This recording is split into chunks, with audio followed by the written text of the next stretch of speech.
Welcome to the podcast for G's only. For G's only. And it's for all women who's at the C-suite level. CEO. And we coming your way to share our stories in leadership. So we walking the walk, talking the talk, being the boss lady. Welcome to the C-suite, where we help build women leadership and how to be the boss lady. So welcome to the C-suite. So let's talk about being a CEO. Hello, and welcome to She Suites podcast with your host, Jodi Hood. This is a space where women C-suites share and compare unfiltered realities that our male counterparts will never face. We laugh, we cry, we thrive, and we survive. Well, ladies, today we are going to talk about the imposter syndrome. The imposter syndrome. Now, I am sure you're asking, what on earth is the imposter syndrome? And some of you may well know because maybe you've experienced it or you've talked to other C-suite executive women who are experiencing the syndrome right now. Well, what is the imposter syndrome?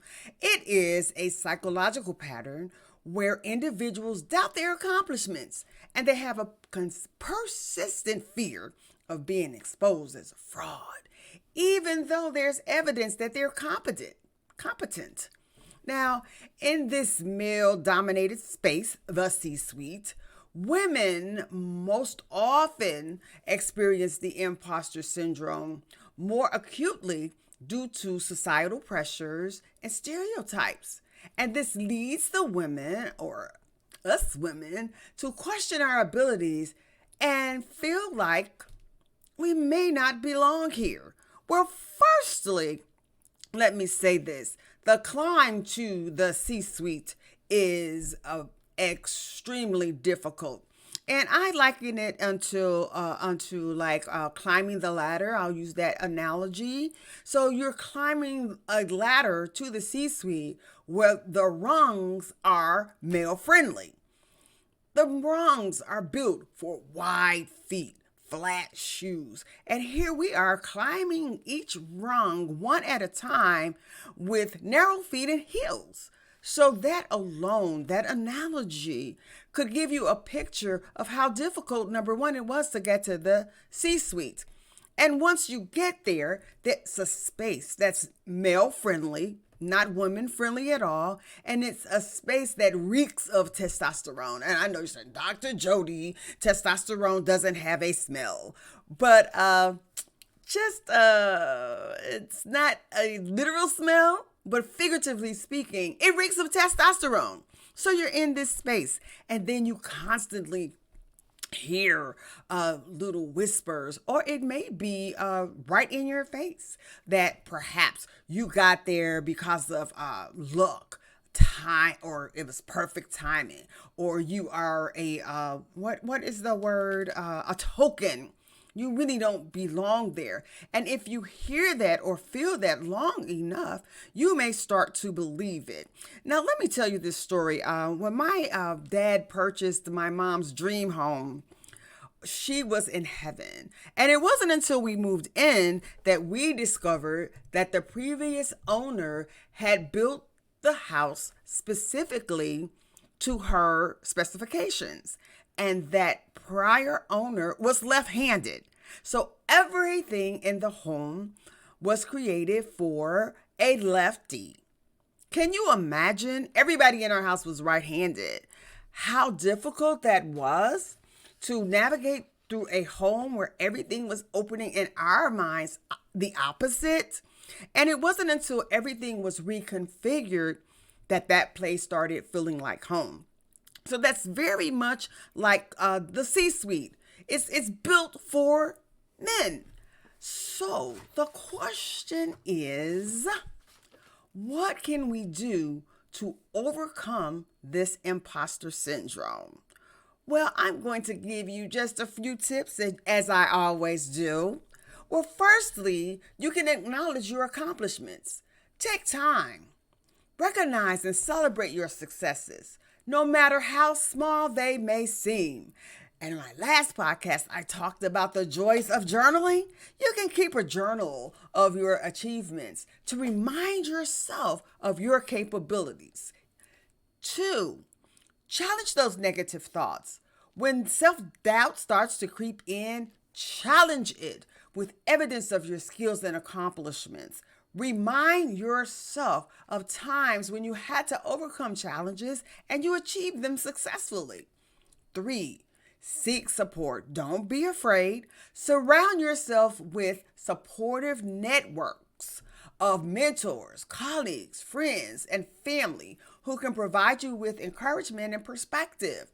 Share your feelings of self-doubt. Don't be afraid or ashamed, and you share them with trusted individuals who can offer you reassurance and advice. 4, set realistic goals. Break larger goals into smaller, achievable steps. By setting realistic goals and making progress towards them, you can build your confidence and your abilities over time. 5, practice self-compassion.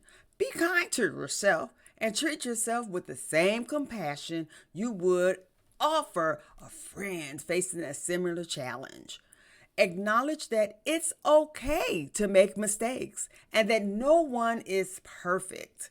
6, focus on growth. Embrace a growth mindset and view those challenges in the suite as opportunities for learning and development. Instead of fearing failure, set it as a natural part of the learning process. And lastly, seek professional help if needed. If imposter syndrome significantly impacts your well-being or your personal life, consider seeking support from a therapist or counselor who can provide strategies for coping and building self-confidence. Now remember, overcoming the imposter syndrome is a journey, and it's okay to seek help and support along the way. With persistence and self-awareness, you can learn to recognize and challenge feelings. Now, I always give myself a little song, and I'm going to tell you, Donnie McKirkland has a song, and it's called Walking in Authority. And it says that, I belong here, dear. So I'm going to play just a little bit of Donnie's song. It's available on YouTube, and I do not have the rights to this music, but I'm going to give you just a snippet. So if you are feeling like an imposter, you have to talk to yourself and say, self, I belong here. Let's listen to Donnie.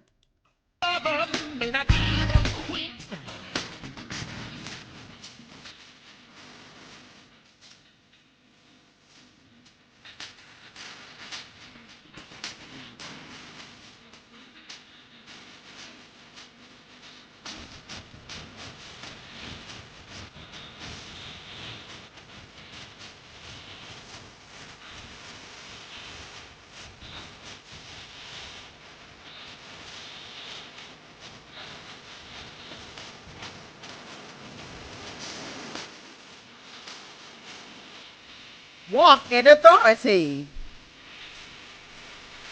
Live life without apology. Is that wrong, dear? I belong here. So you might as well get used to me. There you go.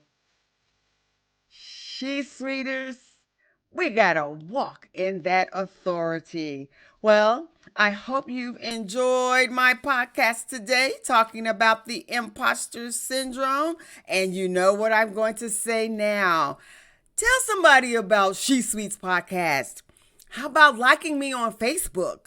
Connect with me on LinkedIn, or subscribe to my YouTube channel, Jodi Hood. And remember that my podcast airs simultaneously on YouTube, LinkedIn, and Facebook every Wednesday at 6 p.m. So, She-Sweeters, keep walking the walk and talking the talk. And remember, C-suites, the she-suites are coming at you.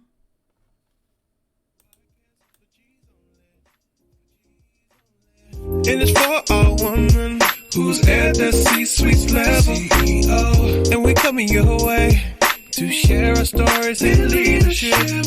So we walking the walk, talking the talk, being the boss lady. Welcome to